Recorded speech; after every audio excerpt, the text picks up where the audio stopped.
Começa agora, programa AquiShow na Rede, o ponto de encontro da aquicultura brasileira. Boa noite, é nós aqui de novo, né, Marilza?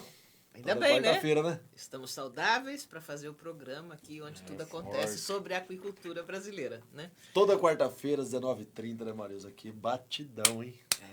Hoje é o dia do pedagogo, Emerson. A pedagogo. base de todas as outras profissões, né? O profissional que ensina, que desperta vocações, interesses para outras profissões. Parabéns é o pedagogo. a todos os pedagogos. Nossa homenagem aos professores aqui. Eu tenho 3 irmãs que são professoras, a única que... Eu também tenho formação. Eu também tenho formação, mas... Só que eu nunca dei aula. Parabéns aos pedagogos do Brasil aí. Tá bom? Bom, gente, nós vamos dar início aqui à nossa pauta, né? Falar para vocês. Hoje nós temos um vídeo da Juliana falando do relatório anual de produção. Você já entregou o seu? Não, tá dia 31 só. Ah, tá bom.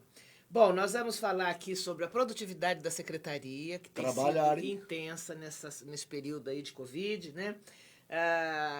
Questões de pesca no estado do Goiás, um contrato de exportação para escama de peixe para a China, né? Falei para você que eles só queriam subproduto. Olha, outra informação interessante é o crescimento aí da energia solar. Em um mês cresceu 270%, Emerson. Tá? A volta da realização de eventos no Rio Grande do Sul, enfim. CNA, que fez uma reunião com o ministro Paulo Guedes. E aí temos o dentro da rede, o fora da rede. O nosso entrevistado de hoje, que é o Eduardo Ono. Presidente da CNA na aquicultura, né? Da CNA. Comissão Nacional de Aquicultura. E a gente vai agora para os nossos... vamos passar o link para vocês. Todos vão para os nossos intervalos para distribuir os links. E a gente volta já já. Estamos apresentando AquiShow na Rede, num oferecimento...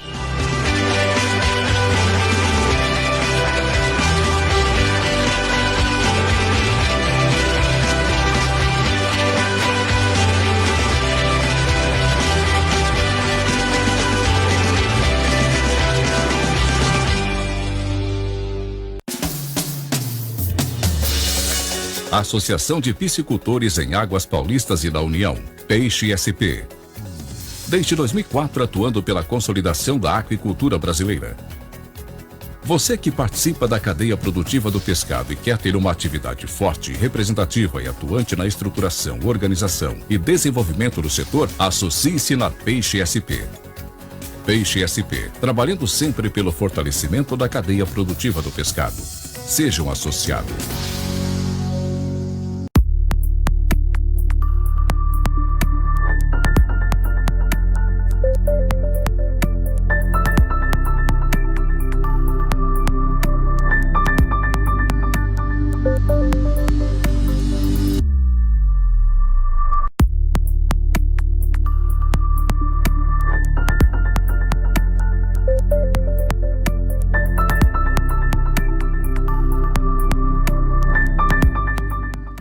Programa AquiShow na Rede, toda quarta-feira às 19h30, na página da AquiShow Brasil.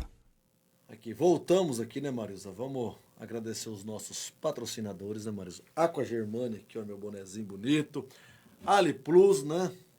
Temos aí também Aquavac, né, da MSD, a vacina para Streptococcus. Temos aqui nosso troféuzinho do Prêmio Inovação Aquícola da AquiShow Brasil. Nós queremos agradecer muito os nossos patrocinadores, são eles quem permitem a nossa permanência aqui no ar, né? Porque nós temos uma série de despesas. E quem quiser patrocinar, é só entrar em contato conosco aí. Que vale a pena, hein? As pessoas estão tendo bastante retorno. Estão tendo retorno. Quem está com a gente aqui está gostando de ver.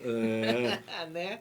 Marilza, e o relatório aí anual de produção foi estendido para até dia 31 de maio. Foi. Né? E a Juliana tem um vídeo aí para falar para nós. Né? Isso. Vamos ver aí. Oi, Marilza, boa noite. Estou eu aqui de novo para falar do relatório anual de produção com vocês, né? Como eu já tinha falado anteriormente, o RAP foi publicado em 17 de fevereiro, com prazo até 30 de março. No início de março veio o Covid, veio esse coronavírus, então a SAP achou por bem prorrogar o prazo de envio do RAP. E o RAP foi prorrogado até 31 de maio. No entanto, o que acontece? Mesmo com toda essa prorrogação, percebemos que não estamos recebendo a quantidade de relatórios que deveríamos receber. Vou passar para vocês agora um quantitativo de contratos vigentes que a SAP tem com alguns cessionários de área aquícola. Pra vocês terem uma ideia de como está o recebimento do RAP. Né? As áreas, hoje a SAP entregou até hoje 299 áreas aquícolas, sendo que nós temos até hoje 283 contratos vigentes. Desses contratos vigentes, 100 contratos são no estado de São Paulo, tá? E São Paulo enviou até agora, deixa eu dar uma olhadinha aqui na minha tabela, dos 100 contratos vigentes, São Paulo entregou até agora 35 relatórios. 65 cessionários não entregaram relatório de produção.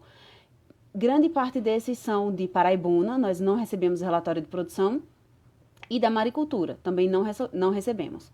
Gostaria de dizer para vocês que a SAP entrou em contato com todos os cessionários dos contratos que a gente tem, dos contatos vigentes que nós temos aqui. Lembrando que o contato com o cessionário, os dados cadastrais, é de responsabilidade do cessionário. Cada um deles tem que manter o seu contato vigente, manter os seus dados cadastrais atualizados, né?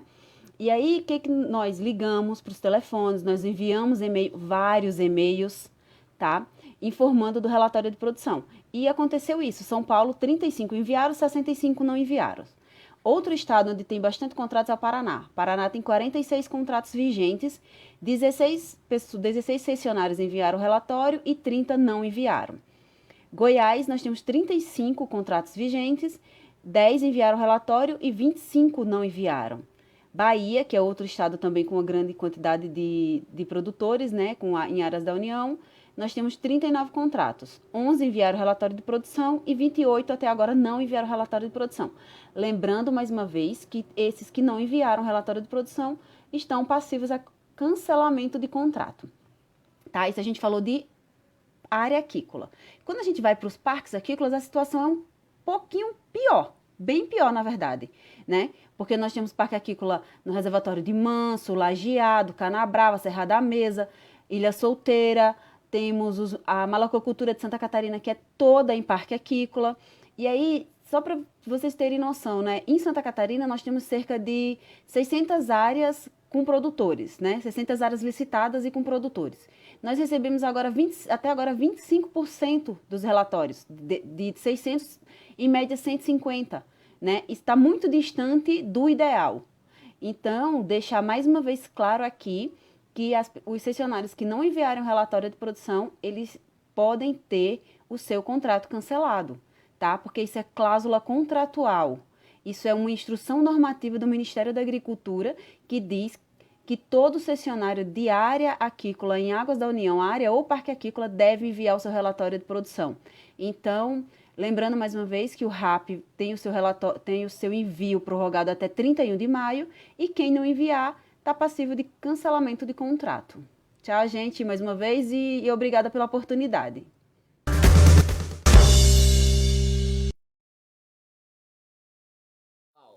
Prazo vencendo.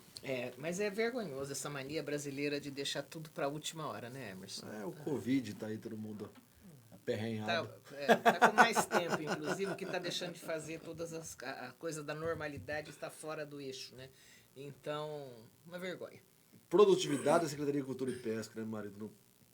Produziram muito, olha, né? Muita coisa. Esse pessoal, vou falar uma coisa para você, Emerson. Foram 21 documentos entre instrução normativa, resolução, solução de problemas aí, de demandas que estavam há tempos aí. Quero aqui salientar uma instrução normativa que altera algumas coisas relacionadas à pesca artesanal no estado de São Paulo. Outra muito interessante, a coisa da aquarofilia, né? Oi, também. Muito boa do Lambari, que regulamentou lá em Santa Catarina. O pessoal tem trabalhado muito. Olha lá os números que eles têm passado, né? Então, aumentou lá a quantidade de processos gerados 47,5% em 5 meses, né? Então, assim, a gente quer aqui aplaudir o pessoal, não é um dentro da rede, mas aplaudir o pessoal aí que tem trabalhado muito. A própria questão lá de Cabedelo, agora aquela primeira consulta pública com os terminais pesqueiros que a gente falou a semana passada, né? Teve ontem o sorteio também das embarcações de tainha lá em Em São Paulo, lá na Parece Caixa Federal das Embarcações também. Algumas pessoas são contrárias ao sorteio, mas enfim, não chegaram a isso do nada, né? Acharam que seria a melhor forma para resolver. A questão sorte. é sorte, né? Então, aí, parabéns, o pessoal merece ser notícia, né? Então, tá aí, ó, o governo, né, neste período árduo aí, não parou. A gente é testemunha de que o pessoal da Secretaria de Agricultura e Pesca tem trabalhado forte pelo setor. Parabéns, pessoal. Maris, o governo do Goiás proibiu a pesca, hein? Proibiu a pesca, dia 18, ó, né? Porque Segunda-feira. pegaram algumas imagens de aglomerações lá no Rio, lá, e a coisa ficou feia. Muita gente pescando. A secretária Andréa Vulcanes lá é muito séria em caráter e ela tem, assim, coletas de... tem um critério científico para essa questão, né? Não é assim, eu acho que vai dar... Ela não ficou com medo de passar Covid pros peixes, não? Não, Não? não ficou. Então, ele contra aglomerações, o estado do Goiás aí proíbe a pesca em todo o estado. Toda e qualquer período. bacia hidrográfica do período aí de Goiás. Se o Dória não escutou isso ainda, hein? Se não... Sei lá, mas são as ações, a portaria 79/2020, né? São as ações aí que são em prol mas tem uma fundamentação, né?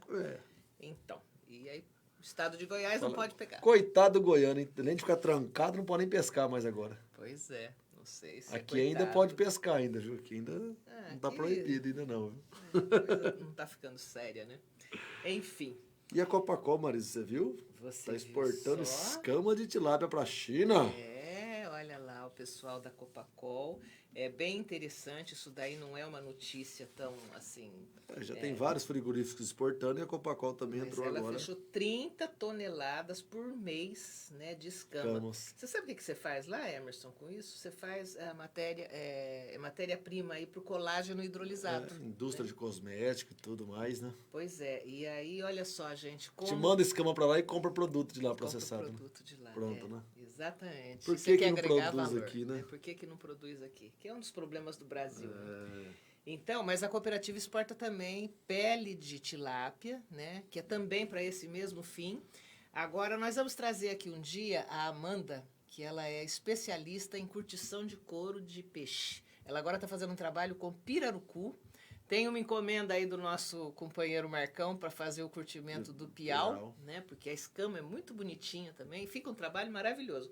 Mas olha aí, gente, escama de peixe da Copacol, 30 toneladas por mês. E juntar 30 toneladas de escama é escama, hein?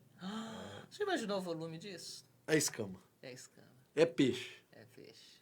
Imagina o trabalho que dá juntar isso, né? Mas deve estar rendendo uns cascais. O dólar tá caro. Não é? Deve estar dando um din-din, né? Se nós temos aí, você vai... Ô, Mario, você viu que o crescimento de outorga de energia solar subiu 270% em um mês? Pois é. Todo mundo em casa começou a ver como é que vai poder economizar, né? Acho que Pois é, Emerson. E é assim, é o futuro, né? A gente... uma energia, né? Uma renovável, fonte.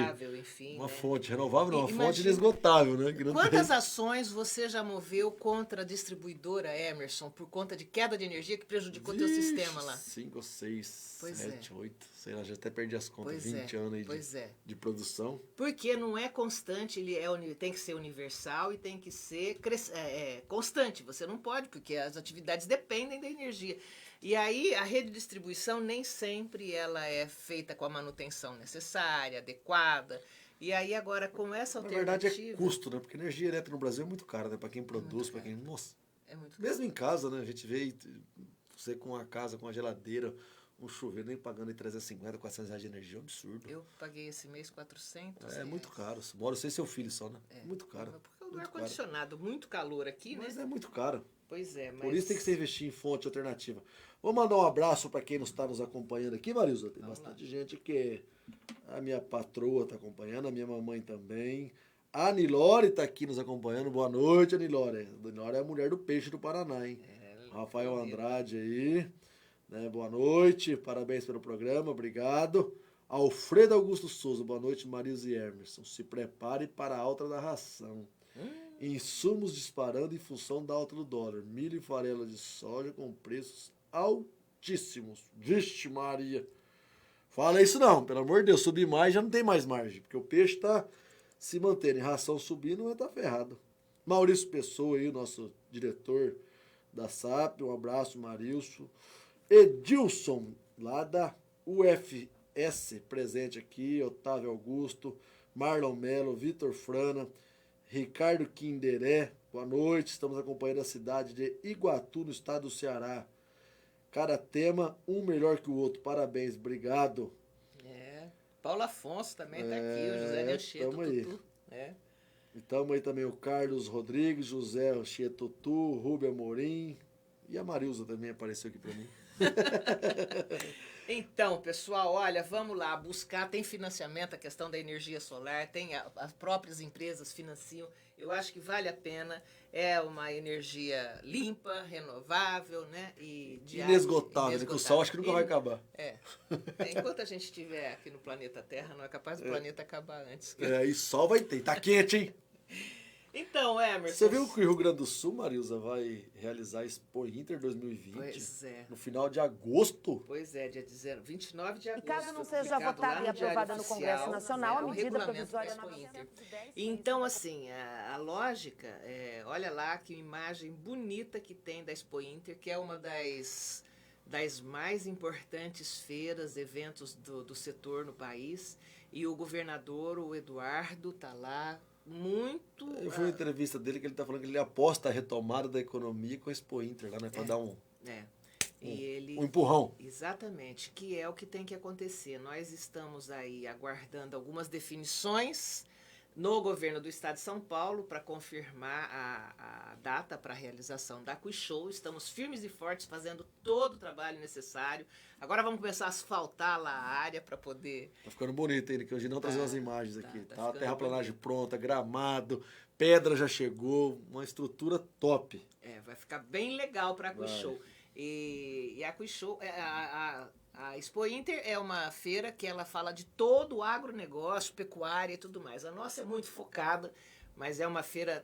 Olha, hoje eu acho que se você comparar a importância, a AquiShow está ali para a par com a Expo Inter, viu, gente? Dentro do setor. É verdade, não tô... Nossa Senhora. Eu acho que sim. Eu faço a minha parte, você faz a sua, nossos associados na área de piscicultura, tamo aí. Tamo aí. Firme e forte. Firme e forte. Vamos fazer a AquiShow esse ano, viu, gente? Se Deus quiser, Nossa Senhora Aparecida e o Dória deixar. Bom, pessoal, nós temos aí uma matéria que, inclusive, ela vai dar subsídio para a gente conversar com o nosso entrevistado daqui a pouco, que é o nosso grande amigo Eduardo Ono, né? Semana passada, houve uma reunião entre vários representantes do setor, solicitada pela Confederação Nacional da Agricultura, né? Quem organizou foi o Nishimori também, lá do Luiz Nishimori, que é o presidente da Frente Parlamentar da Aquicultura. E aí, para conversar com o Paulo Guedes, o ministro da Economia, o homem do din-din, sobre os problemas aí que o setor enfrenta durante a pandemia, né? Então, vários assuntos foram abordados aí, a questão do crédito que não está chegando para o produtor, né? Tá difícil, hein? O programa aí de ajuda emergencial não está sendo... Os grandes estão conseguindo, mas os pequenos não estão conseguindo. Então, foi aí foram feitos pedidos de custeio, enfim, o Eduardo daqui a pouco... Nós vamos conversar com o Eduardo já e ele vai explicar como foi essa reunião, né, Marisa, e quais são os passos, né, daqui para frente para conseguir essa verba, esse cascaio aí, que tá feia a coisa, né?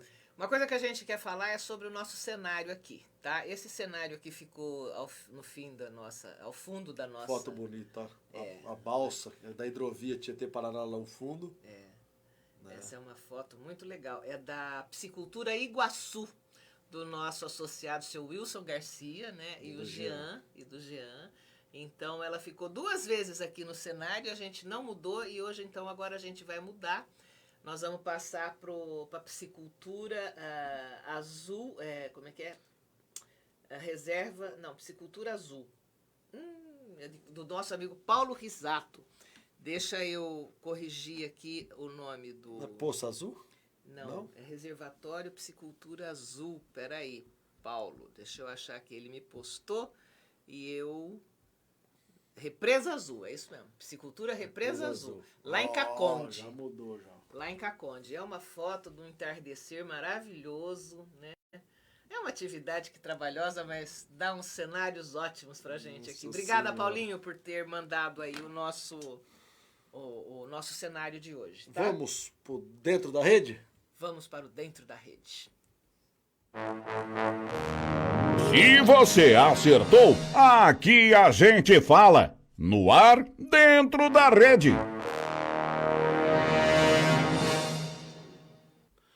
Marilza, temos o dentro da rede aí, né, Marilza? Aprovou no Senado também. Aprovou no Senado também, só estamos agora esperando a sanção do presidente. Canetada. Tem Caneta 15 Bic. dias. Não acho que vá haver algum veto. Não acredito nisso. A medida provisória 915, aquela que foi aprovada na Câmara semana passada, foi aprovada no Senado agora. Que a gente dispensa o procedimento licitatório para a aquicultura em águas da União. Entre outras medidas, essa medida provisória autoriza, inclusive, o governo a se desfazer dos mais de 600 mil imóveis parados, depredando, invadindo e tudo mais. Então tem dando custo para a União. Custo para a União, né? O Brasil é muito caro. O Brasil é o Estado mas vai ficar brasileiro. Barato. Depois que acabar essa pandemia, vamos trabalhar uns 10 anos para pagar esse custo, mas depois vai ficar barato. Então, e essa medida provisória aí foi aprovada na Câmara, foi aprovada no Senado, e ela vai possibilitar diminuir custos, burocracia. Agora fiquem atentos, viu, pessoal? Mesmo eu estando com tudo em dia, se eu não apresentar uma CND, eu não assino o contrato. Então tem que estar tudo bonitinho, tudo em redondinho, ordem, tudo em ordem. Você tem que cumprir todos os critérios.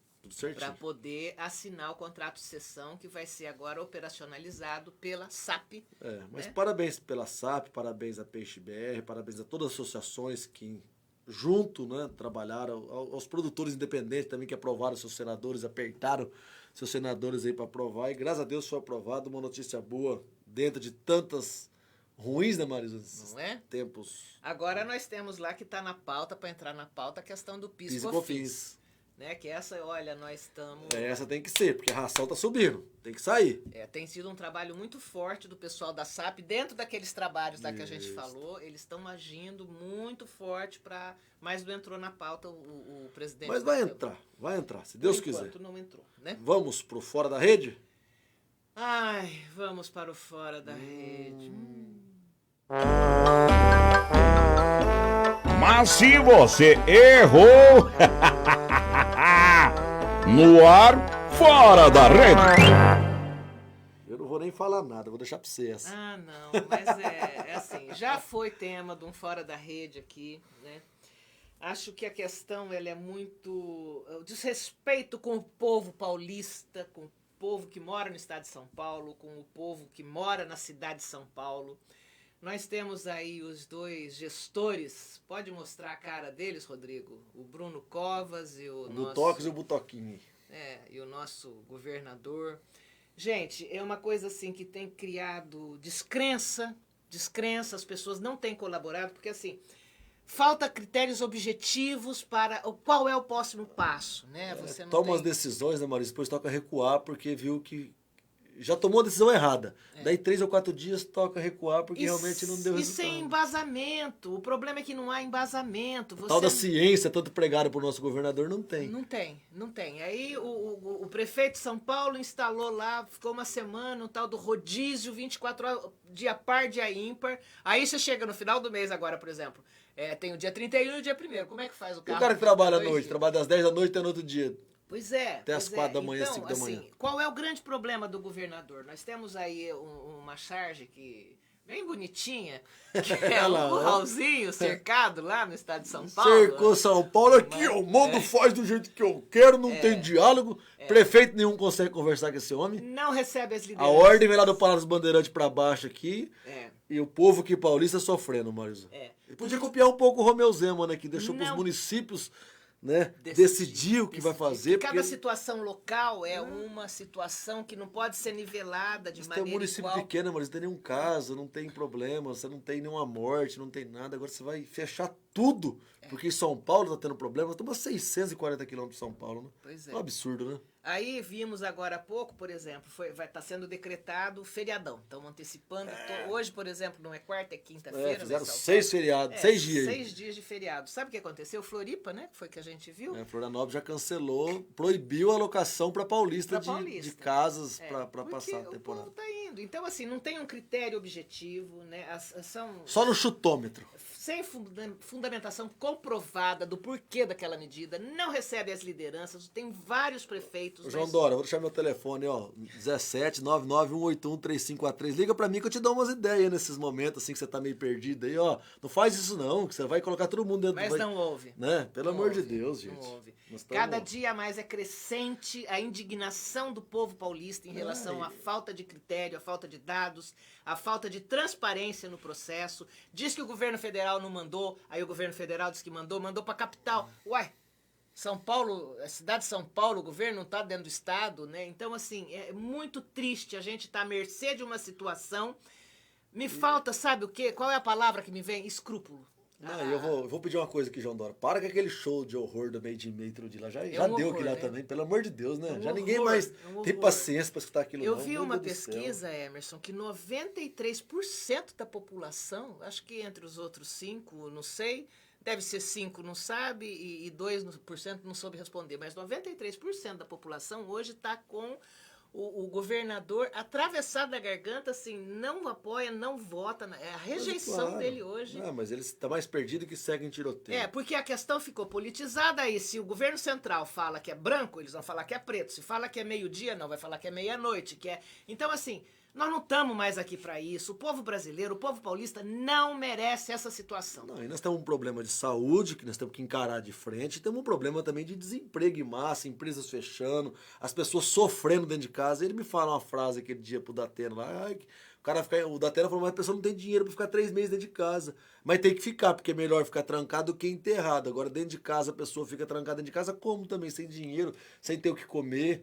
Né? E as pessoas estão assim, tá todo mundo já no limite, não dá mais. Então tem que ter agora, dia 31, a gente espera que realmente ele tenha um plano baseado na tal ciência que ele cita todo dia para retomada da economia, né? Com critérios, claro, mas que seja, né? que volte à normalidade o quanto antes, porque senão estamos enrolados. Enfim, vida que segue, o Fora da Rede foi. E nós vamos chamar a publicidade aqui e voltamos depois com a entrevista com o Eduardo Ono, né, Marilza?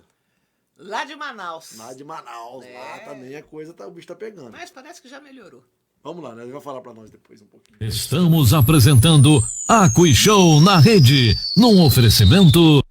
A Aqua Germânia é uma empresa genuinamente brasileira e especializou-se em desenvolver equipamentos voltados para a piscicultura, baseando-se na necessidade do mercado e dos próprios piscicultores. Os equipamentos são de alta durabilidade e qualidade, o que conquista cada vez mais a confiança de seus clientes e colaboradores.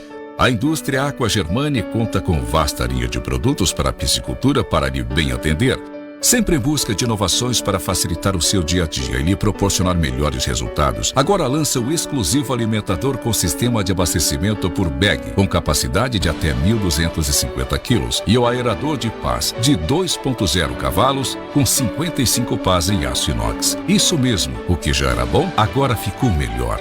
Visite nosso site www.aquagermane.com.br e tire suas dúvidas sobre esta atividade que mais cresce no Brasil. Programa Aqui Show na Rede, toda quarta-feira às 19h30, na página da Aqui Show Brasil. Vamos lá, voltamos já agora, que já tá com o Eduardo Ono aí na linha. Boa noite, Eduardo, tudo bem? Como é que tá? Boa noite, Emerson, tudo jóia? Tô tranquilo. Boa noite, Eduardo, como é que você tá? Lindo o cenário da sua foto, é quase tão bonito quanto o nosso aqui. Obrigado. Boa noite, Ilza, boa noite a todos.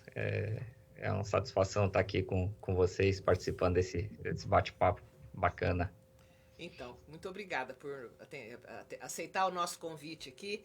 E, Eduardo, você tá nessa pegada aí da aquicultura há quanto tempo, hein? Conta um pouquinho da sua história aí pra gente, pra quem não sabe ficar sabendo. Eu tô nessa pegada da aquicultura desde estudante de graduação. E então, A gente imagina, se fizer a conta aí que eu tenho 26 anos de formado, mais uns 3 de faculdade, eu tô beirando uns 30 anos de peixe já. Já é uma vida. Já é uma vida. Meu filho está fazendo 25 anos hoje, você vê só. Ele tem uma vida de 25 anos já. Você tem mais tempo de aquicultura do que ele de vida, né? Enfim. Ô, Eduardo, como é que você está vendo esse cenário aí? Como é que está essa questão no Amazonas? Como é que está essa coisa do Covid aí? Como é que, antes da gente entrar na pauta aqui da reunião com o Ministério semana passada? Na verdade, assim, a gente passou por realmente períodos bastante complicados aqui, por uma série de questões de organização de gestão pública, uma série de dificuldades aí de planejamento e da própria gestão pública mesmo. Mas felizmente, assim, infelizmente, muita gente foi contaminada, muita gente acabou tendo que correr para o apoio hospitalar e os hospitais ficaram sobrecarregados, mas assim, ao que tudo indica, o pior já passou, porque a gente tem informações, por exemplo, que hoje leito de UTI já tem leitos vagos, assim, tem um hospital que está com 50% de lotação. Então, hoje parece que o pior já passou. Ao que tudo indica, o pior já passou. Ainda tem gente doente, etc. e tal, mas ao que tudo indica, o pico da crise já ficou para trás. Ai, que bom. Graças a Deus. Que bom. Então vamos lá. Então vamos falar de peixe, né, Marisa? Deixar o Covid para lá, que o Covid já deu muito ibope nesses 60 dias. Nem fale. Já deu muita conversa, né? Eduardo, começando aí, qual que é o papel da CNA? Que a CNA é muito forte na agricultura e agora tem a CNA Aquicultura, na qual você é presidente. Qual que é o papel da CNA na aquicultura de fato? Na verdade, assim, né? A CNA como um todo é uma entidade, só para, né, talvez nem todo mundo esteja muito por dentro, mas assim, a CNA é uma entidade privada, né, que representa o produtor rural, tá? E ela vem lutando em prol do produtor rural há muitas décadas, né? E há mais ou menos 12 anos, mais ou menos, a aquicultura entrou, foi, vamos dizer assim, abraçada pela CNA, que até então tinha todas as outras cadeias animais, as cadeias vegetais, mas o peixe, vamos dizer assim, a aquicultura não estava lá dentro, né? E há mais ou menos uns 12 anos a aquicultura entrou de uma forma bastante tímida.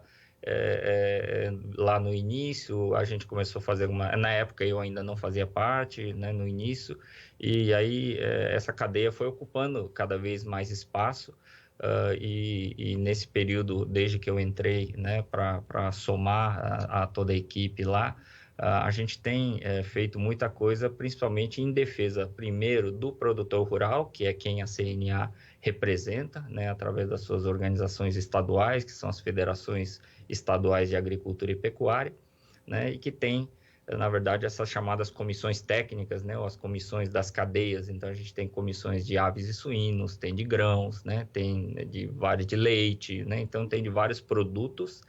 E a gente também tem comissões que são horizontais, que trabalham com as questões de política agrícola, fundiária, né, crédito, ambiental, né? Então, a CNA, por exemplo, foi das entidades que mais teve participação, por exemplo, na elaboração do Código Florestal, né? Então, ela praticamente capitaneou toda a discussão do Código, desde a sua elaboração, negociação, aprovação do Código Florestal, né, defendendo o ponto de vista dos produtores, né? Então, é uma entidade muito, vamos dizer assim, ativa e qualificada, e quando precisa brigar na justiça para segurar coisas que estão erradas, ela vai também. Então, ela tem uma equipe técnica altamente qualificada que desenvolve esse trabalho em várias frentes, né? E aí, dentro da aquicultura, quer dizer, a gente já vem fazendo, eu estou na comissão já há bastante tempo, lá em uns 8 ou 9 anos, mais ou menos, que eu faço parte da comissão. E assim, nesse período todo, a gente conseguiu uma série de vitórias que imagino que muita gente não saiba, né? Por exemplo, esse desconto da energia elétrica noturna para a aquicultura, isso foi pleito e conquista da CNA lá atrás. Eu nem fazia parte da comissão ainda na época, para você ter uma noção, né? Então, foram os antecessores nossos que conseguiram esse feito. Anos depois já, eu fazendo parte da comissão, a gente conseguiu, por exemplo, que aquele medidor, né, que é o relógio que conta as horas dia e noite, que antigamente tinha que ser comprado e pago pelo produtor rural, passou a ser obrigação passou a ser obrigação da concessionária de energia. Então, todas essas, vamos dizer assim, essas vitórias, né, que a gente foi acumulando aí ao longo do tempo, a gente conseguiu através, né, dessa luta e desse trabalho todo que a gente vem fazendo lá na CNA. Outras coisas, né, que não são relacionadas diretamente ao produtor, mas que prejudicam, por exemplo, a cadeia nossa, e a tilápia, vocês devem lembrar, sofreu um bocado com isso, foi quando entrou a avalanche de peixe importado, né? Os pangas, as polacas e aqueles produtos, né, filés brancos que entravam num preço que chegava na gôndola do mercado metade do preço do filé da tilápia, né? E aí a gente, desde o início, nós detectamos que esses produtos tinham problemas de adulteração, de água, de tripolifosfato, de tudo quanto é coisa lá dentro que não deveria estar, né? Produtos que eram proibidos para uso no Brasil e que vinham no filé importado e ninguém fazia nada, né? Então, nós levamos essa discussão na época para a Frente Parlamentar da Agropecuária, levamos isso lá para a Comissão de Agricultura do Senado, que era presidido pela senadora Ana Amélia na época. Fizemos a sensibilização, ela convocou 2 audiências públicas e cobrou do Ministério da Agricultura providência, e ela foi extremamente, assim, determinada, assim, ou vocês fazem o que tem que ser feito, ou nós vamos tomar providências mais drásticas. Foi mais ou menos nesse tom que a senadora Ana Amélia, na época, colocou na audiência pública, né? E a partir dali é que foi criado o programa RAI, né? Que é o Regime de Alerta de Importação, que pelas nossas contas já deve ter barrado mais de 200 mil toneladas de produto de entrar no Brasil, para vocês terem uma noção, tá? Por adulteração. E hoje tem mais de 40 empresas estrangeiras proibidas de vender pescado para o Brasil. Entraram na lista negra, né, porque eles estavam vendendo produto adulterado, né? Então, assim, isso, alguns exemplos, vamos chamar assim, de conquistas, né, né, a nossa atuação, junto com o apoio de associações, a gente não faz nada sozinho, né? Então, a gente sempre conta com o apoio das associações estaduais, das federações de agricultura, né, e todo mundo que luta pelo setor para conseguir uma condição mais justa, né? Eu acho que esse é o principal. Nós não estamos querendo aquela coisa de pleitear coisas que são injustas ou que, né, que não traga uma competitividade honesta, vamos chamar assim. A nossa briga sempre é pela condição de competir no mercado justo. Ô Eduardo, e qual que é o maior desafio da CNA hoje perante a agricultura? Então, eu acho que o maior desafio nosso é continuar nesse processo de desburocratizar tudo que a gente tem que fazer, né? A gente tem uma série de amarras, e todos que não estão assistindo a gente sentem, que trabalham na produção, sentem isso na pele. Nós estamos falando de licenciamento ambiental, dos problemas de licenciamento ambiental há quanto tempo? Há mais de uma década nós estamos batendo nessa tecla, né? Temos uma dificuldade grande de caminhar. Eu acho que hoje a gente vive um momento propício para discutir. A gente tem feito interlocuções com o Ministério do Meio Ambiente, assim, corriqueiramente. Nós temos um dos membros da equipe da CNA, inclusive é conselheiro do CONAMA, né? Então está lá nas votações, nas discussões, nas negociações e tudo mais. São pessoas altamente qualificadas. E que a gente está tentando, na verdade, desamarrar um pouco mais, quer dizer, fazer um pouco o que o Paraná fez, né? Eu estava assistindo, por exemplo, ontem a entrevista do presidente da Copacol e o presidente da OCEPAR, e é um pouco do que eles estavam falando, quer dizer, o Paraná, por exemplo, hoje faz um processo de licenciamento ambiental que é muito parecido com um processo que a gente chama de adesão e compromisso. Né? O que é essa adesão e compromisso? É quando você lê as regras e assina se comprometendo a seguir as regras, e automaticamente você está autorizado. entendeu? E assim, e aí, lógico, a fiscalização vai vir por amostragem, e se você estiver fazendo alguma besteira, você vai ter que responder por aquela besteira que você está fazendo, mas pelo menos você corta essas amarras de demorar 1 ano, 2 anos, para, sabe, e uma tonelada de papéis para conseguir tirar uma licença para trabalhar, que é um absurdo. Nós temos casos né? aqui no estado de São Paulo de 11 anos. Exato, né?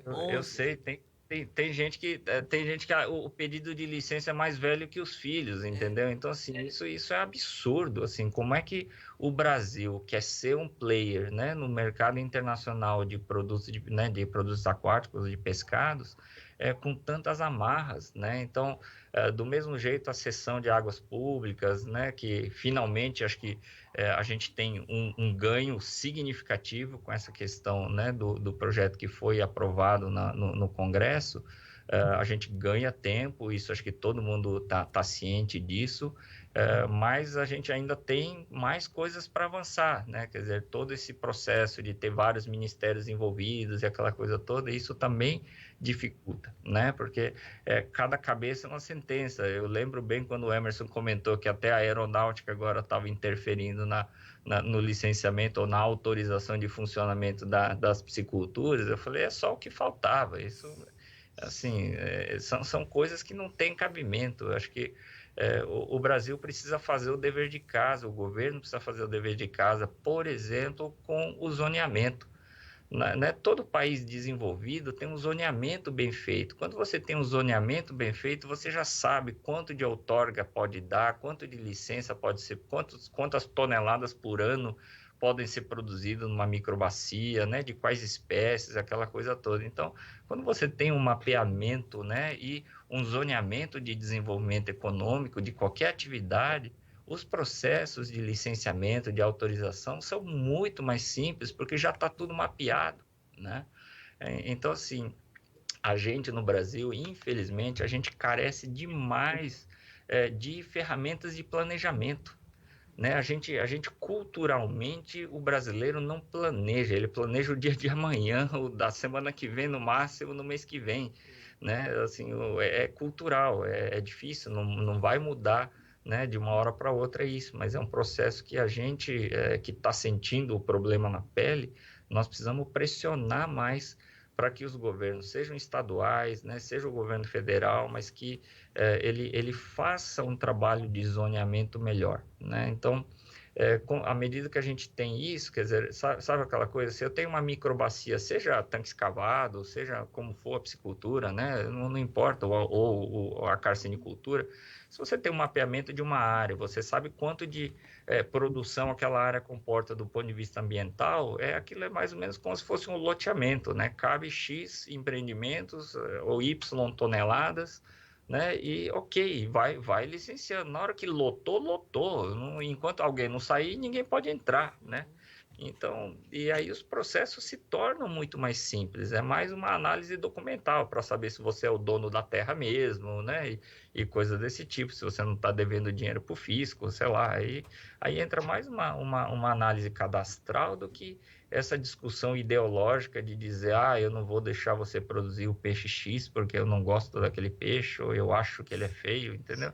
A gente tem que acabar com essa coisa da decisão técnica, né, ser ideológica, ela tem que ser objetiva, ela tem que estar no manual de regras, né, e aí a partir do manual de regras, ok, vamos discutir exaustivamente o manual de regras, e aí colocado ele em funcionamento, vamos parar de discutir se o manual está certo ou errado, vamos colocar ele para funcionar, né, então acho que esse é o maior desafio, né? Na minha opinião, assim, o nosso desafio enquanto CNA, acho que assim, o maior desafio nosso é desburocratizar e construir os alicerces para que a atividade possa crescer sem um monte de obstáculos no meio do caminho, né? Esse é o grande desafio, assim, quando a gente pensa num desafio global. E claro que no meio desse caminho aparece um monte de probleminhas que precisam, incêndiozinhos que vão precisar ser apagados, isso é natural, né? Mas assim, como um grande objetivo, né, a gente precisa realmente pavimentar o caminho do crescimento da atividade, né? É isso que eu vejo. O que a gente vê hoje é que a atividade cresceu até agora também na raça, né, Eduardo? Assim, sem licenciamento ambiental, sem esse zoneamento pronto, sem financiamento. Nós chegamos na raça. Agora, para a gente dar um passo à frente, nós estamos precisando agora realmente resolver esses problemas, né? Que nós temos muito incêndio para apagar, Exato. porque senão a gente vai correr risco da gente morrer na praia. Não, mas exatamente é isso, né? Então, assim, e acho que esse é um processo natural de qualquer atividade, né? Quando ela começa, nem os gestores que são responsáveis pelo ordenamento, eles também não entendem muito do negócio e nem sabem muito bem como fazer esse ordenamento. Então, tudo começa um pouquinho um pouquinho do meu achômetro com um pouquinho do seu achômetro com um pouquinho do achômetro do governo, entendeu? Todo mundo começa um pouquinho na base do achômetro mesmo, não tem jeito quando a atividade é nova, né? Nós estamos falando aí de Covid, que é um exemplo mais, né, mais claro do que a Covid, todo mundo acha, mas ninguém tem certeza absoluta de nada, entendeu? Então, assim, quando o tema é novo, infelizmente é assim e a gente tem que encarar realmente dessa forma, né? Agora, à medida que a gente quer crescer, a gente quer virar um player internacional, a gente quer virar, né, gente grande nesse jogo de gente que já tem gente grande, se a gente não fizer o dever de casa e pavimentar, né, o caminho do crescimento com a profissionalização dos produtores, a profissionalização do serviço de fiscalização sanitária, nós temos um monte de exemplos de atrocidades aí que foram feitas no passado, de, por exemplo, um fiscal sanitário governamental pegar lotes de peixe que tinham, por exemplo, um parasita externo, que só depreciava o aspecto visual do peixe, e mandar a carga inteira para o aterro sanitário. Condenar a carga na porta do frigorífico e mandar para o aterro sanitário, entendeu? Dizendo que aquele peixe estava doente, que não podia entrar na indústria, que se era um peixe que se entrasse na indústria, passasse uma água clorada nele, o parasita morria. Era um parasita externo. E sem risco nenhum para o ser humano, né? E aí você tem fiscais do governo que cometem esse tipo de atrocidade e ficam impunes, entendeu? Então, assim, agora também é aquela coisa, a gente não pode crucificar o cidadão que fez isso, porque ele foi orientado por alguém a fazer isso, alguém ensinou ele errado, né? Então, os procedimentos não estavam definidos claramente, não estava tudo preto no branco, deixou-se muita coisa subjetiva no achômetro. E aí o cara olhou o peixe, achou que estava feio e parasitado e mandou para o aterro sanitário numa canetada. E o produtor ficou com prejuízo, entendeu? Então, assim, isso tudo que eu digo que é o cenário do crescimento. Então, não adianta a gente só falar em crédito, né? Não adianta a gente só falar em, então, acaba com essa história de licenciamento ambiental. Quer dizer, esse é um outro ponto, por exemplo, muito polêmico, tá? Assim, qual é a minha posição? A minha posição, por exemplo, a nossa posição nós não somos contra o licenciamento ambiental, porque se a gente simplesmente falar, olha, vamos acabar com esse negócio de licenciamento ambiental numa canetada, no dia seguinte a gente não consegue mais exportar peixe para fora. Não, nem pode. Porque os países vão usar isso como argumento para rechaçar ou para baixo, para desvalorizar os nossos produtos no mínimo. Entendeu? Então, assim, a gente tem que olhar para o cenário como um cenário global. Né? Tudo bem, aquela coisa, eu produzo peixinho só um pouquinho no meu sítio, quero vender ali na esquina. Ok, esse cara talvez nem precisasse desse rigor todo, aquela coisa toda, mas aí o difícil aonde está a fronteira? Quem é pequenininho? A partir de quanto que o cara precisa de documento? Sabe aquela coisa de, eu só vou até ali na padaria na esquina, então eu vou dirigir o carro, mas eu não preciso ter carteira porque eu só vou até a esquina. Né? Então, assim, e se a padaria tiver a 2 quadras? E se ela tiver a 5 quadras? Aonde é que vai ser o momento que você vai dizer para o cara que ele não pode dirigir o carro sem carteira de habilitação? Né? Então, tem algum momento que, assim, ou a gente, né, coloca um ponto na profissionalização do negócio para dizer, galera, você quer dirigir? Tem que ter habilitação. Sem habilitação, não vai dirigir. Mas é difícil, é demorado, custa dinheiro. Mas se é um documento obrigatório, não adianta a gente ficar questionando, querendo tirar o documento. O que a gente tem que fazer é que o processo seja mais racional. É igual nós estamos falando agora, um licenciamento ambiental, que é um dos grandes problemas nossos ainda do ponto de vista burocrático, por exemplo, transformá-lo, né, num sistema de adesão e compromisso, por exemplo. Então, assim, tem-se o livro de regras, você vai lá, assina, se compromete a seguir as regras que estão lá e você automaticamente está autorizado a produzir, né? Então, assim, porque isso dá uma garantia para nós, dá segurança jurídica, porque amanhã ou depois um país lá, europeu ou americano, ou sei onde for, vai dizer, não, o Brasil está produzindo... Vocês lembram, desculpa cortar, voltar de assunto, mas assim, vocês lembram da história da confusão do boi pirata? Vocês devem lembrar daquela história do boi pirata, que era o boi que foi criado em regiões da Amazônia, desmatado ilegalmente, e aquelas papagaiadas todas, que não tinha rastreabilidade direito e tal. E o que eles fizeram com aquela confusão do boi pirata? Eles queriam fechar a exportação de carne brasileira, por causa de meia dúzia de gente que estava fazendo coisa errada na Amazônia. Então, na verdade, Eduardo, o que a gente vê no Brasil na área de aquicultura é que o produtor está buscando licenciamento, mas o Estado não está conseguindo dar esse direito. A gente vê aqui centenas de exemplos aqui no estado de São Paulo de pessoas de 10, 12 anos buscando o licenciamento ambiental e não consegue. E a questão não é só essa, é que quando o governo delegou para as organizações estaduais de meio ambiente, cada estado tem um critério, né? Então o Paraná funciona assim, Goiás também funciona com o termo de adesão e compromisso. Caiu a ligação, hein, Rodrigo? Espera aí, nós vamos reconectar de novo com o Eduardo aí, que caiu a ligação, a internet. Voltou? Tá ouvindo, Eduardo? Oi? Eduardo? Que tá longe, né? De Manaus aqui dá quantos quilômetros? A internet chegar. Não tem limite. Não. Pois é. Mas nessa lógica aí dos estados, cada um tem uma norma, né, Emerson? Você pega aqui no estado de São Paulo, uma das coisas que a gente tem se debatido com a CETESB, eles aceitam, Eduardo, tem que fazer um monitoramento. Nós fizemos parte, a Peixe SP fez parte de um trabalho, de grupo, né? Foi constituído um GT depois do decreto de licenciamento do Estado de São Paulo, em que nós conseguimos muitas coisas, mas aí paramos no raio do órgão ambiental, que é a CETESB. Eles exigem, por exemplo, que a análise de água seja feita por um laboratório acreditado pelo Inmetro. A diferença de preço entre o laboratório, né, o custo, é de R$15 mil contra R$2, R$3 mil dos laboratórios oficiais. Agora, no laboratório oficial, você tem fé pública do servidor público que vai assinar o laudo, né?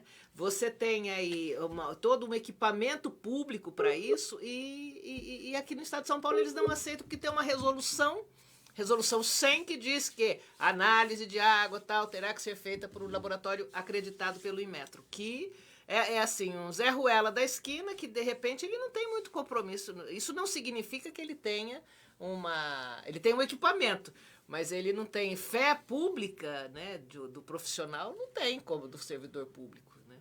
É um descompasso aí. Caiu de novo? Tá voltando. Internet lá em Manaus começou a ficar ruim. Bom. Tá ouvindo aí? Vamos mandar um abraço aqui enquanto a gente restabelece, Marilza, para todo mundo aí. Cláudio Dornê, mandou para mim falar aqui, fala direito, né? Cláudio Dornê, mandando um abraço pro Eduardo. Dornê. Dornê. Dornê. Aí, Marilza, falou que você é simpatizante aí do Dória, hein? Eu sou. Eu votei nele, infelizmente. Eu também. Eu votei nele. Tamo aí também, ó. Errado. Aí, voltou. Não, ainda não. Que coisa, perdemos o contato com o nosso amigo. Espera aí, vamos mandar aqui. A Cláudia tá nos assistindo aqui, né? O Flávio Félix tá aqui também nos assistindo. O Lucas Almeida, o Ulisses Pereira, o professor lá da UEL de Londrina. Vai ter AquiShow? Sim, vai sim. O Paulo Sérgio Rissato, que é o dono dessa imagem aí da piscicultura ao fundo. Represa Azul. Eliana Dias, né, o Leandro Donato aí, o Bernardo Lara, né, o Fer Elton Yanes, Ana Lenat, né, o Edilson, Antônio Fernando Leonardo, Léo, nosso amigo Léo, Leandro Gasparetti, Oswaldo. O nosso querido de novo. Voltou? Restabeleceu aí. Quedazinha da internet aqui, mas já voltou. Tempos de Covid tá tudo meio bagunçado, né? E tá todo mundo conectado, né? Então, o tráfego desse horário realmente é bastante intenso. Mas, vamos entrar no tema, assim, Claro. que o Eduardo participou semana passada, né, Marisa? Vamos começar, né? Você participou semana passada, junto com outras lideranças, com a reunião com o ministro Paulo Guedes, né, ministro da Economia, Eduardo. Sim. Qual foi o foco dessa reunião, o objetivo dessa reunião e que notícia boa tem para o setor decorrente dessa reunião, Eduardo? Basicamente, assim, a reunião teve primeiro como objetivo falar um pouco do setor para o ministro, né? Porque, assim, deu para perceber que, claro, o ministro é uma pessoa extremamente bem informada, mas ele não conhece as minúcias de cada atividade econômica que tem no país, né? Isso é óbvio, né? Então, assim, mas, assim, a conversa foi bastante positiva. Nós, todos que estávamos participando dessa videoconferência, ouvimos lá da palavra do ministro que o setor, né, de aquicultura, de pesca, é um setor extremamente importante para o país. Assim, eles estão olhando isso com olhos, né, de que realmente é uma atividade que precisa de apoio, né, e que tem potencial para se tornar uma grande cadeia do agro, assim como as outras se tornaram. Então, assim, uma mensagem bastante forte de confiança e de valorização do lado, né, das palavras não só do ministro, mas também dos dois secretários que participaram, né, o secretário Carlos Costa e o secretário Toches, que participaram também da videoconferência do lado do Ministério da Economia, né? Então, foi bastante positivo. Ele ouviu, né, do Eduardo Lobo, que é o presidente da Câmara Setorial, os números gerais do setor de pesca, de aquicultura, falando um pouquinho das dificuldades, né? E, basicamente, o tema central, que é relacionado ao Ministério da Economia, foi essa questão da dificuldade do crédito, né? A dificuldade do acesso ao crédito, porque hoje a gente vive uma situação, e numa conversa um pouco antes do ministro chegar, ficou bastante claro que o próprio Ministério da Economia e os secretários, eles estão insatisfeitos, né, como o sistema bancário brasileiro funciona, né? Então, assim, o governo está disponibilizando recursos vultuosos com juros bem baratos para o sistema bancário, e o sistema bancário está cobrando juros normais de mercado do consumidor, entendeu? Então, assim, existem algumas linhas que o governo federal disponibilizou para o sistema bancário, por exemplo, que o próprio governo federal é avalista, ou seja, se o consumidor, vamos chamar assim, né, se a empresa ou o empresário que pegar o dinheiro não devolver para o banco não vai ficar com prejuízo. Quem vai ficar com prejuízo é o governo federal. E ainda assim, os bancos estão cobrando valores normais de mercado, como se fosse um dinheiro caro que eles estivessem pegando. Né? Então, assim, isso é um problema sério. Né? O maior lucro do sistema bancário do mundo é esse brasileiro, né? Exatamente. Aí você vê, num momento de pandemia, nessa crise toda que está o país, o governo federal lá está fazendo as ações, né, que está dentro do seu alcance para disponibilizar um crédito barato para o sistema bancário. Aí o sistema bancário pega lá e quadruplica a taxa que ele está captando para poder emprestar para o mercado.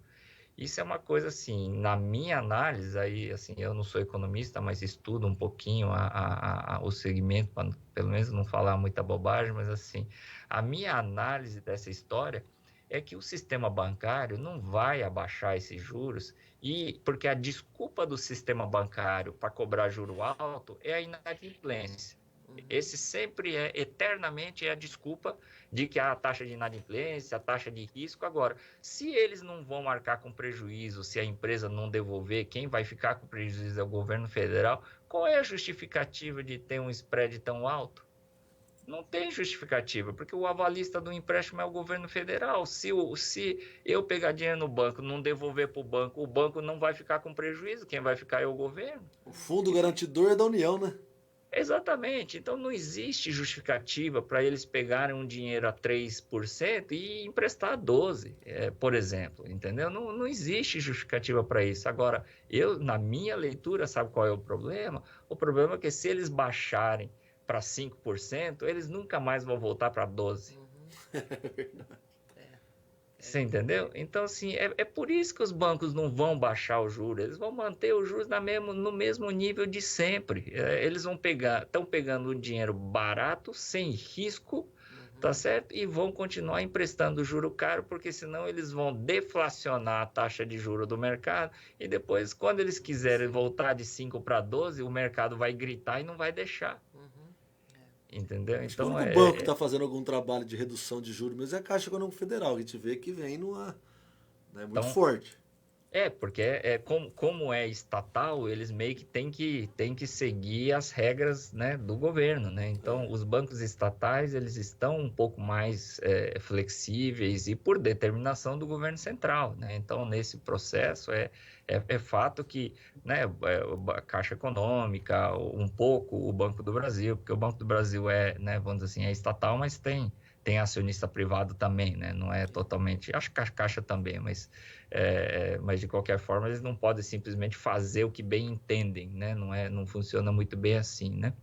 Mas, enfim, o tema central com a discussão com o ministro foi exatamente isso. E na minha fala foi assim...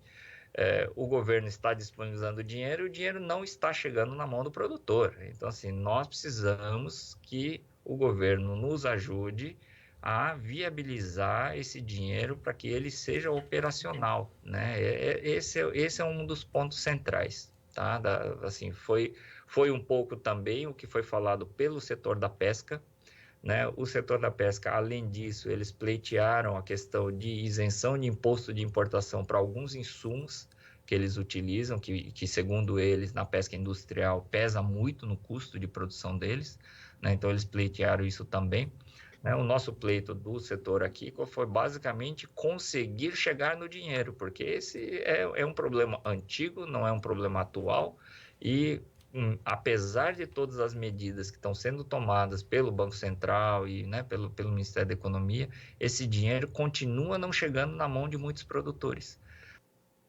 Né? Então, assim, não existe uma receita mágica para isso, mas esse é o cenário, e nós colocamos isso, o Itamar, né, da ABCC, Itamar Rocha da ABCC também, nós dois colocamos isso de uma forma bastante contundente para que ficasse claro para o ministro que essa dificuldade existe, de fato, né?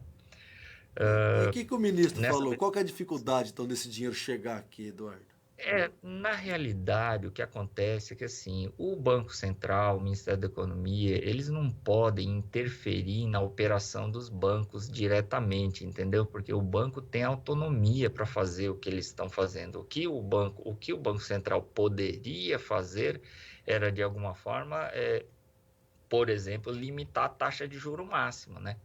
Só assim, limitar a taxa de juro máximo pode ser uma alternativa. Eu não sei os aspectos legais disso, né? Aí teria que ver, mas assim, eu acho que deveria ter essa possibilidade, considerando que o dinheiro está vindo do governo, não é um dinheiro de mercado, né? Se o banco privado pega um dinheiro de mercado, é diferente. Aí o Banco Central não pode dizer para ele qual é o juro que ele pode cobrar ou deve cobrar, né? Agora, se é um dinheiro do governo, eu imagino que isso deveria ter, né, um limite, assim como teve agora, nesse Pronamp que foi publicado anteontem, que é para atender as micro, pequenas e as empresas de pequeno porte, que foi sancionado, foi publicado em Diário Oficial anteontem, a lei, que estabelece o Pronamp. No Pronamp, por exemplo, foi estabelecida a taxa de juro máximo, entendeu? Então, lá é Selic mais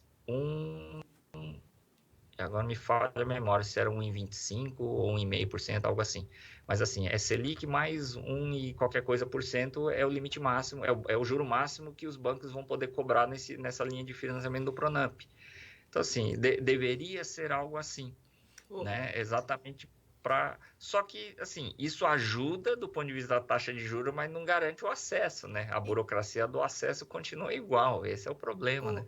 Eduardo, e via o BNDES, Caixa Econômica Federal, isso não é cogitado? Não há essa possibilidade? Não, eu acho que, na verdade, uma das linhas que foi lançada recentemente, inclusive, tem esse objetivo, exatamente de ser operacionalizado pela Caixa Econômica, né? Exatamente para ajudar nesse sentido, o BNDES também está nessa mesma linha. Só que são dois bancos, o BNDES menos ainda, são bancos que não têm por tradição atender o varejo. Então, mas né? isso poderia Então, ser feito via Caixa Econômica, não é? via Caixa Econômica Então, tem mais capilaridade e aquela exatamente. coisa toda, né? Então, acho que esse de fato é um processo. Na realidade, eu acho que essa linha, inclusive, assim, eu não estou a par de todas as minúcias de todas as linhas que foram disponibilizadas, porque são muitas, tá? Mas, assim, eu sei que existe uma linha, por exemplo, que foi disponibilizada através da Caixa, só que isso ainda deve estar sendo operacionalizado, quer dizer, a Caixa vai receber a atribuição e a possibilidade de fazer, mas até que isso vire operacional dentro da Caixa, isso tem sempre um lapso de tempo, né? Esse é o grande problema, porque no momento que o paciente está doente, se você demorar muito com o remédio, ele morre antes do remédio chegar, né? Esse é o problema. Né? Então, que é a urgência de todo mundo. Nós estamos todo mundo correndo exatamente porque esse dinheiro chegue lá na ponta antes do paciente estar num caminho sem volta, né? E esse é o grande desafio, porque as agências estão trabalhando com metade das pessoas, com metade da carga horária, e aí como é que você coloca uma linha, um programa novo de financiamento para funcionar? Você tem que capacitar todo mundo, é um problema fazer isso tudo no meio da pandemia. O Eduardo, e a questão de licenciamento ambiental, garantia, né? Porque o grande problema do piscicultor, principalmente, é a garantia, né? Como é que foi discutido alguma forma de o próprio peixe ficar como garantia? Como é que é outra modalidade ou não? Isso eu vou dizer para você, eu tenho que fazer uma rápida confissão aqui, porque é o seguinte, 2 dias antes da reunião com o ministro Guedes, foi publicada uma nova versão do Manual de Crédito Rural, que a gente não tinha lido ele todo. Nós tínhamos começado a leitura, mas não tínhamos lido ele todo. E nessa versão, o que antes era vedado, até há pouco tempo atrás, o organismos aquáticos, eles não poderiam ser dados como garantia de custeio no banco. Ele tinha uma cláusula que vedava os aquáticos. E essa cláusula sumiu do manual de crédito, tá? Então, assim, de acordo com o Manual de Crédito Rural, versão da semana passada, é chamado de penhor pecuário, tá? Então, assim, esse penhor pecuário, ele é admitido, o aquático já está contemplado. Olha só. Então, o peixe, que foi um dos itens que eu falei para o ministro também, eu falei, ministro, nós precisamos porque o boi pode, há muito tempo, ser dado como garantia como penhor pecuário, né? E os aquáticos tinham uma cláusula específica do Banco Central que vedava isso, né? E aí isso caiu, né? E assim, caiu e a gente, no dia que nós conversamos com o Paulo Guedes, a gente não estava sabendo que tinha caído. E até eu fiz o pleito, mas isso já passou. Então, é uma notícia boa. Claro que, de novo, até os bancos aceitarem, incorporarem isso, vai demorar um pouquinho, mas aí agora é nosso papel bater no bom sentido, bater na tecla, dizer, olha, tá aqui o manual de crédito. Né? Eduardo, qual que é o limite assim de penhor? O cara pega por 100 mil reais e tem que dar 100 mil em penhor ou tem que ter aqueles 150% em cima? Como é que é? Você sabe dessa informação ou não? Eu acho que vai depender da linha de financiamento. Esse Pronamp, por exemplo, que saiu anteontem, é 100% só. Não vai além do 100%. Mas cada linha de financiamento, né, ele tem uma regra diferente. Então, lá no manual de crédito, ele tem algumas indicações disso também. Então, era importante, né? Depois a gente pode... É fácil, na internet é só colocar manual de crédito rural no buscador, você vai achar isso fácil. Faz o download, né? É a versão que... a última versão é datada da semana passada. Então, ele está super atualizado, inclusive com algumas modificações por conta do Covid. Então, já foram feitos vários ajustes no Manual de Crédito Rural por conta da pandemia. Tá? E a questão do licenciamento ambiental, como é que ficou nisso? Então, a obrigatoriedade do licenciamento para o financiamento, ele continua vigente. Uma das coisas que tem uma orientação que a gente recebeu da área ambiental, por exemplo, que existe uma decisão do STF, por exemplo, que veda a dispensa de licença, tá? Isso é importante todo mundo saber, tá? Então, assim, de novo, nós não vamos de encontro, né, à decisão do STF. Não que eles sejam absolutos donos da verdade, não é por causa disso, mas é porque, assim, se a gente for questionar uma decisão do STF, a briga é longa e vai custar um caminhão de dinheiro de advogado, né? E a gente... Caiu de novo?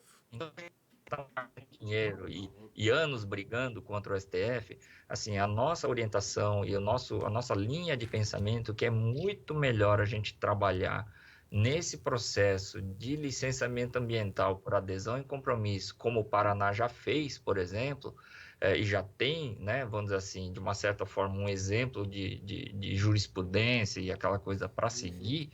É muito melhor a gente seguir esse caminho do que querer bater de frente com o STF para dizer que tem que acabar com o licenciamento ambiental, entendeu? E até porque tem essas questões do mercado internacional. Se a gente quer entrar no mercado internacional e começar a destoar do que o mercado quer, nós podemos até, por, sei lá, obra de algum destino, acabar com o licenciamento, mas aí a gente não entra mais no mercado internacional.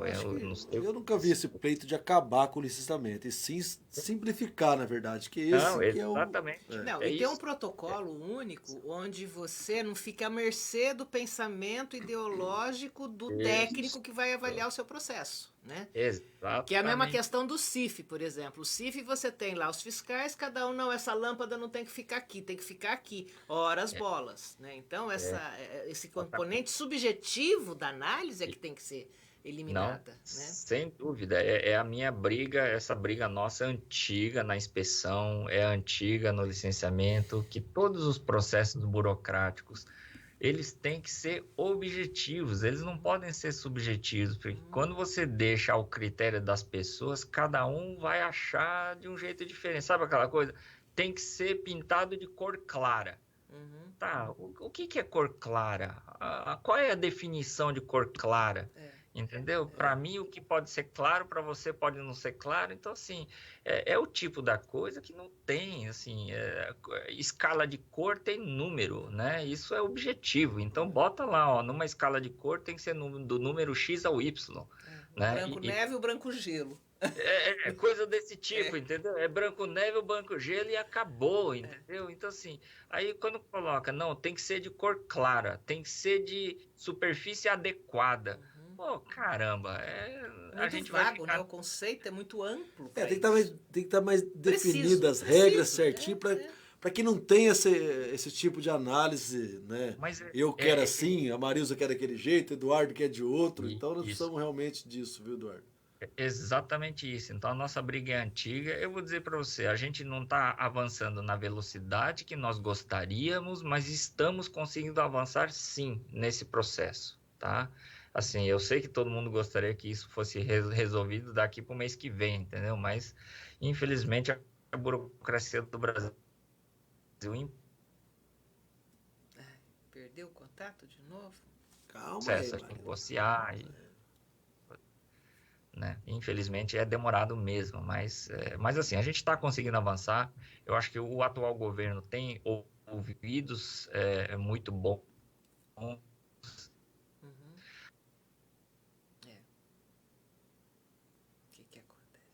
Acontece. O lado ideológico ficou em segundo plano. Oi? Cortou aí, caiu de novo, volta de novo. E o atual governo... Então, eu estava dizendo assim, que no atual governo a gente tem interagido bastante com a área ambiental e as discussões têm sido extremamente técnicas. Então, as discussões, os posicionamentos ideológicos na área ambiental hoje no governo federal estão em segundo plano.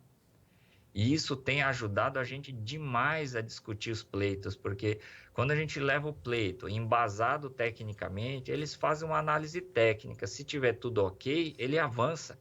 ele não tem aquela coisa mais de dizer, porque eu não concordo com isso, então eu não vou deixar andar, entendeu? Isso hoje não funciona mais assim como era antes. Graças a Deus, né? Em nível federal pode ser, em nível de estado de São Paulo. Mas nós temos um ministro, nós conhecemos bem esse ministro aí, Ricardo Salles. Nós tivemos o decreto aqui do Estado de São Paulo, só avançou com ele também, dessa forma. Tá aqui, ó, secretário, ó, pode ser assim, dessa forma, desse jeito, embasado, e as coisas acompanhou e avançou. Exato, né? Então, claro que, de novo, né, nós somos tantas unidades da federação que tem autonomia, tem a LC 140, né, a Lei Complementar 140, que garante essa autonomia e independência dos estados na área ambiental e aquela coisa toda, e o trabalho tem que ser feito de um a um, né? A gente estava discutindo exatamente esses dias sobre prorrogação da validade das licenças, né, ambientais. Então, assim, alguns estados já autorizaram a prorrogação de prazo das licenças. Exatamente, tipo, as licenças que vencem esse semestre ou esse ano já estão sendo prorrogadas a validade delas para o ano que vem.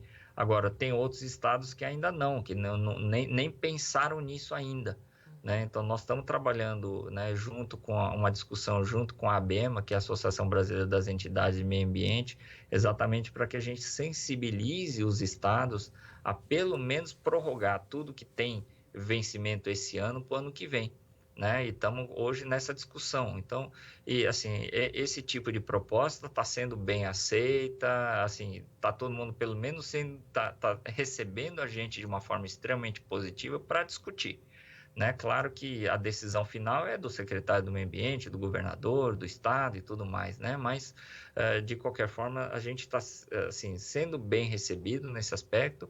E aí, quer dizer, as organizações estaduais vão ter que fazer o seu papel também. Então, em São Paulo, eu sei que a dificuldade de diálogo com a CETESB é gigante, né? Mas de alguma forma a gente tem que acionar os parlamentares. Nós temos vários parlamentares em São Paulo que são a favor do agro, né? Inclusive, alguns deles fazem parte da frente parlamentar do pescado, né? Em defesa do pescado. Então, assim, é um momento que nós temos que utilizar, né, os nossos representantes, né, no poder legislativo, ou mesmo algum contato dentro do executivo, secretários, né, prefeitos e tudo mais, para fazer essa pressão, né? Nós temos que utilizar o caminho, que esse é o caminho que é o caminho que funciona, né? Em nível federal é da mesma forma, vocês podem ver aí a dispensa da licença da sessão agora, né? Então, foi feito um trabalho, né, o deputado Nishimori fez um trabalho fortíssimo em cima disso.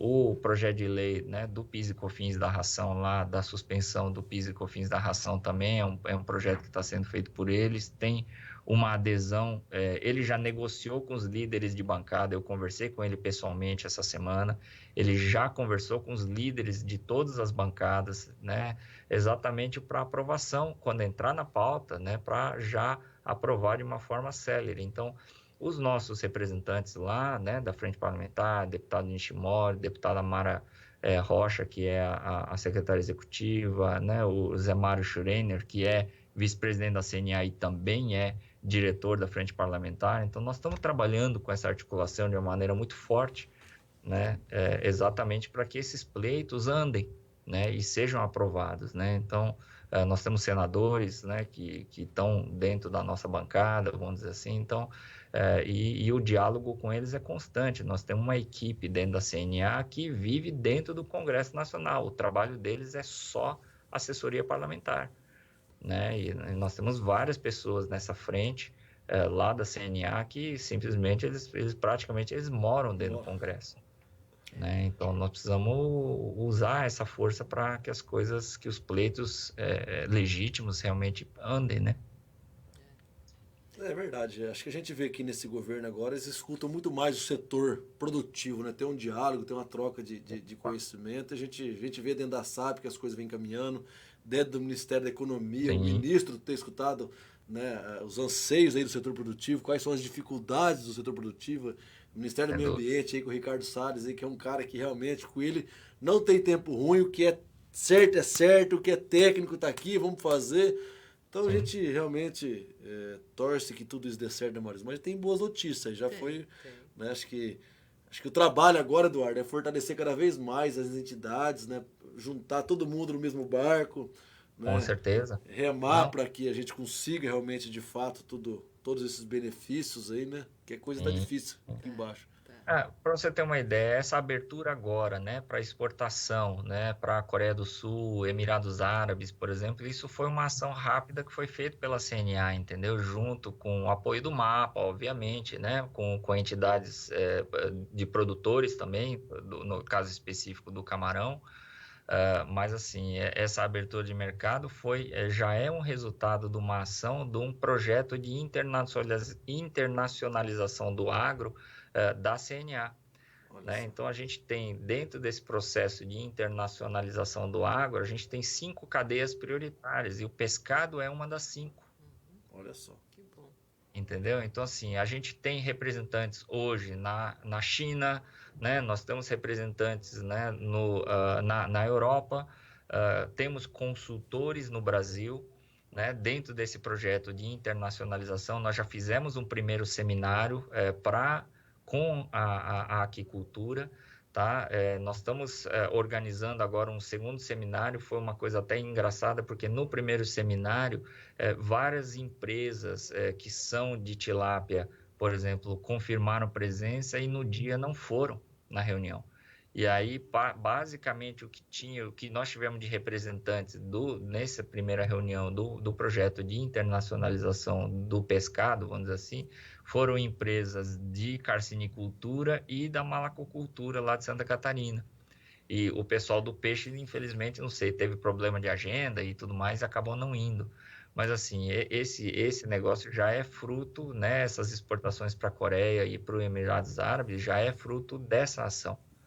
Né? Nós estamos com uma ação agora para o Reino Unido, só que o Reino Unido, com essa questão do Brexit, por exemplo, eles estão saindo da União Europeia, mas é só a partir do ano que vem que eles vão estar com a regra diferente da União Europeia. Então, durante esse ano de 2020, ainda o Brasil não pode vender pescado para o Reino Unido, mas a partir de 2021, mesmo que a Europa não abra, né? Eu espero que abra, mas mesmo que a Europa não abra, existem grandes chances de exportação para o Reino Unido, que é um mercado também bastante consumidor e bastante importante, tem poder aquisitivo alto e tudo mais, né? E tem toda essa discussão da China, né? Que ainda tem ainda algumas coisas que não estão resolvidas na China. As plantas estão habilitadas, as indústrias estão habilitadas, mas os produtos ainda não. Então, essa é uma outra frente que nós estamos trabalhando forte com nossos representantes na China, com a Dido Agrícola e tudo mais. É um trabalho que nós temos feito diuturnamente aí. Que legal.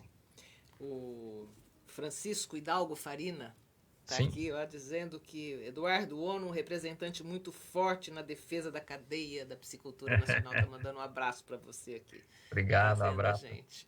Então, que pena, né? O tempo passou, nós já estamos aí, né? Quase 1 hora de entrevista, né, Marisa? Nós que eu converso demais, né? Então, são informações relevantes, importantes. Importantes para o setor, né? A questão de acesso à crédito, à reunião, aí, a questão do trabalho da CNA também, que muita gente às vezes não conhece, né, Eduardo? Acaba não tendo acesso às informações, né? A questão da exportação aí de pescados, que o Brasil vai ser um grande player ainda também.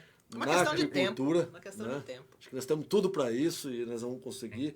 E a gente sempre pede para todo mundo, Eduardo, no final da entrevista, né, deixar um recado assim, positivo para o setor, um recado do Eduardo Ono para a atividade de aquicultura.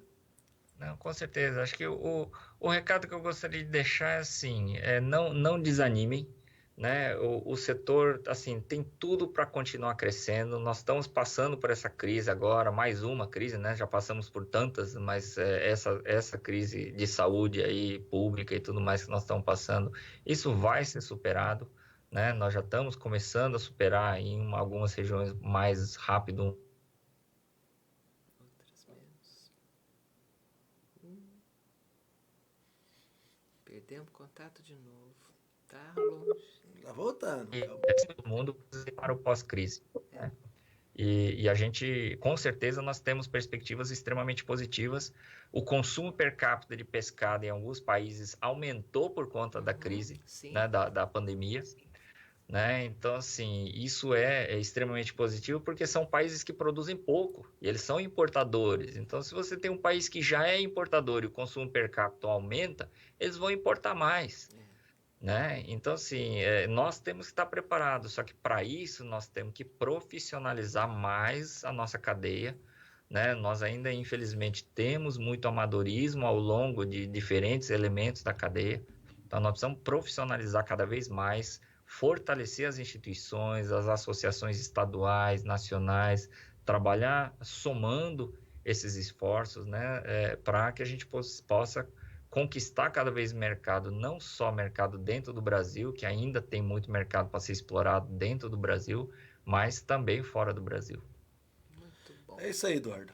Muito Obrigado bom. por ter participado conosco no programa. Uma honra tê-lo conosco. E a hora que passar tudo isso, a gente vai se encontrar nas reuniões por aí, né, Marisa? Vamos começar a andar de novo, porque quem não anda não engole sapo. Cobra que não anda não engole sapo, né, Marisa? Temos que andar. Com certeza. Eu queria agradecer aí pelo espaço. Eu espero que tenha, né, as informações que eu trouxe tenha contribuído. Se vocês me deixarem falando aqui, eu falo a noite inteira, porque eu converso demais. Mas, assim, mas espero que realmente as informações que eu trouxe aqui, eu tinha até feito uma colinha aqui, não falei nem metade da minha cola. Nossa. Mas, enfim, tem bastante coisa acontecendo e convido, né, aos produtores para que nos acompanhe, né? A gente tem a página da CNA, nós temos a página da Comissão de Aquicultura dentro da CNA, onde nós temos os informes, né? Tudo que está acontecendo, tem muita notícia interessante, então que realmente acompanhe as notícias, porque tem muita informação interessante, né? E eu tenho mais 30 segundos aqui para falar. Opa! Então, assim, uma outra coisa que foi me perguntada esses dias, inclusive numa das entrevistas que eu estava dando, era, por exemplo, se o seguro poderia servir como garantia de financiamento, e no manual de crédito está claro. Então, assim, se você faz o seguro da tua produção aquícola, por exemplo, a apólice de seguro serve como garantia para alavancar crédito. Olha só. Então, isso está dentro do manual, né? Inclusive foi o Enox, né, que perguntou isso para mim. Ele falou: por que a gente não pede para colocar o seguro, né?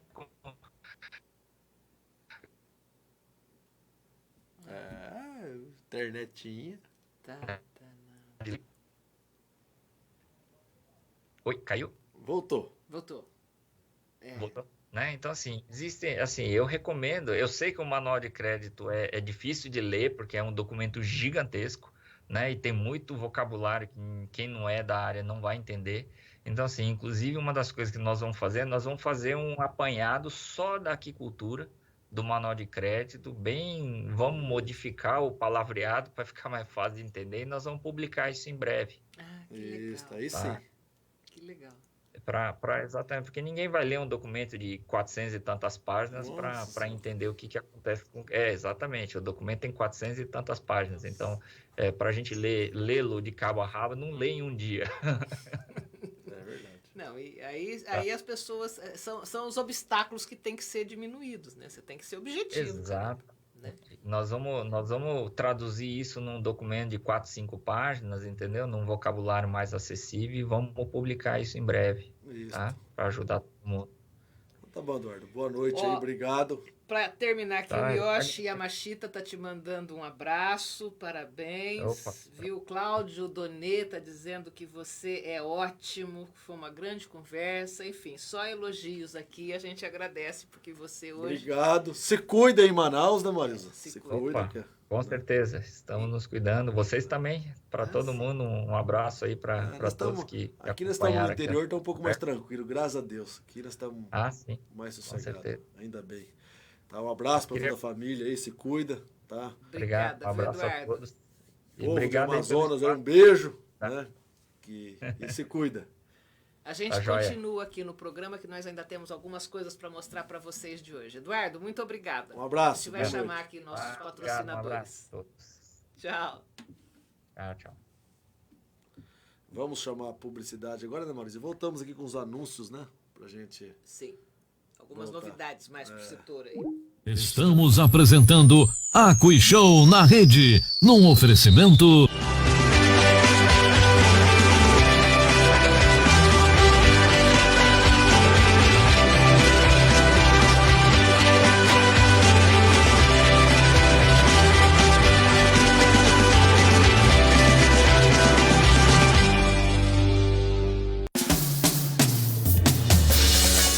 Associação de Piscicultores em Águas Paulistas e da União, Peixe SP. Desde 2004 atuando pela consolidação da aquicultura brasileira. Você que participa da cadeia produtiva do pescado e quer ter uma atividade forte, representativa e atuante na estruturação, organização e desenvolvimento do setor, associe-se na Peixe SP. Peixe SP, trabalhando sempre pelo fortalecimento da cadeia produtiva do pescado. Seja um associado.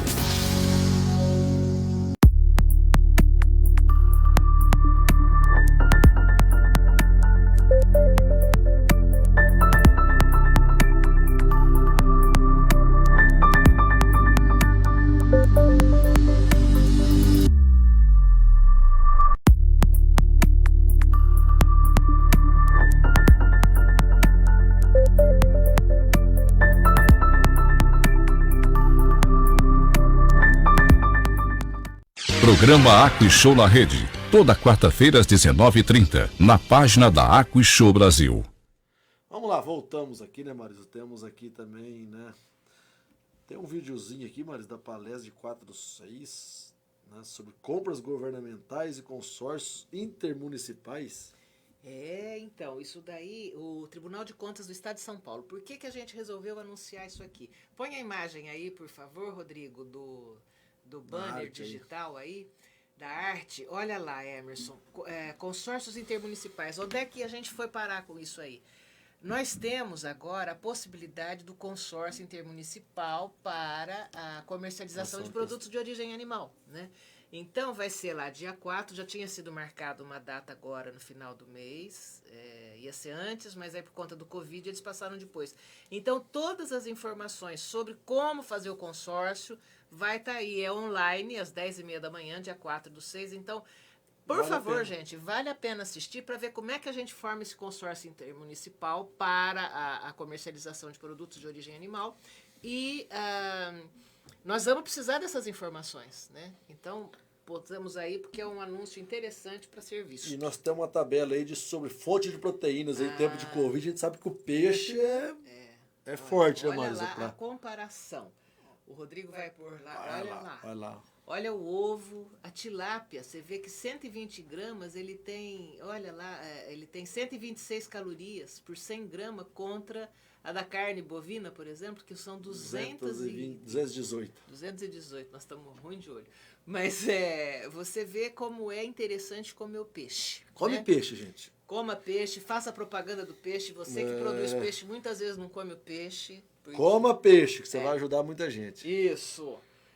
Temos aqui também o placar da vida, né, Marilza? Né? Porque só se fala da morte aqui, não. É que a gente só fala da vida. Da vida saiu ontem, porque o de hoje ainda não. A gente já apresentou esse placar aqui um dia desses, 271 pessoas confirmadas, 106.794 curadas, salvo. E em recuperação. 146 mil. Isso quer dizer, gente, então, é triste, grave, tá morrendo, é triste, Mas tem muita gente salvando. É isso que a gente tem que fazer conta. Então, vamos olhar para frente, né? E temos agora, para encerrar, olha que perícia, que técnica que tem o garçom deste vídeo. Esse vale os 10%. Então a gente vai encerrar o programa com esse vídeo. Boa noite a todos.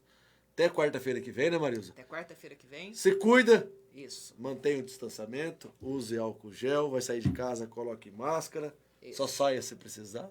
Todo mundo precisa trabalhar, então todo mundo está saindo. Então... E até a semana que vem. Assista o vídeo aí que você vai aprender a cortar um peixe com maestria. Um abraço. Um abraço, pessoal. Boa noite a todos.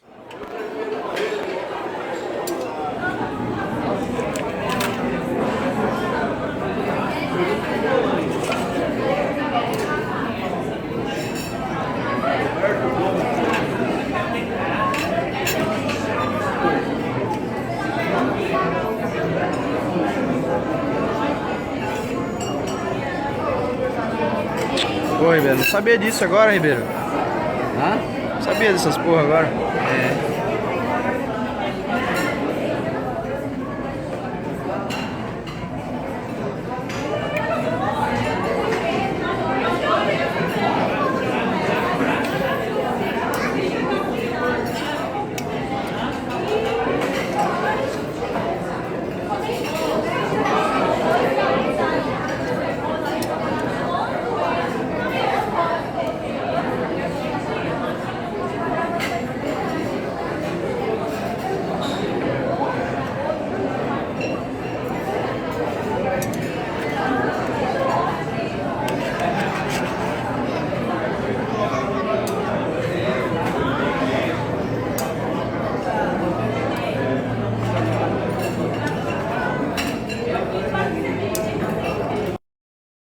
Estamos apresentando Aqui Show na Rede, num oferecimento... A Aqua Germânia é uma empresa genuinamente brasileira e especializou-se em desenvolver equipamentos voltados para a piscicultura, baseando-se na necessidade do mercado e dos próprios piscicultores. Os equipamentos são de alta durabilidade e qualidade, o que conquista cada vez mais a confiança de seus clientes e colaboradores. A indústria Aqua Germânia conta com vasta linha de produtos para a piscicultura para lhe bem atender, sempre em busca de inovações para facilitar o seu dia a dia e lhe proporcionar melhores resultados. Agora lança o exclusivo alimentador com sistema de abastecimento por bag, com capacidade de até 1.250 quilos, e o aerador de pás de 2.0 cavalos com 55 pás em aço inox. Isso mesmo, o que já era bom, agora ficou melhor. Visite nosso site www.aquagermane.com.br e tire suas dúvidas sobre esta atividade que mais cresce no Brasil. Programa Aqui Show na Rede, toda quarta-feira às 19h30, na página da Aqui Show Brasil. Acabamos de apresentar Aqui Show na Rede, o seu programa referência da aquicultura brasileira. Todas as quartas-feiras, às 19h30 pelo Facebook da Aqui Show Brasil.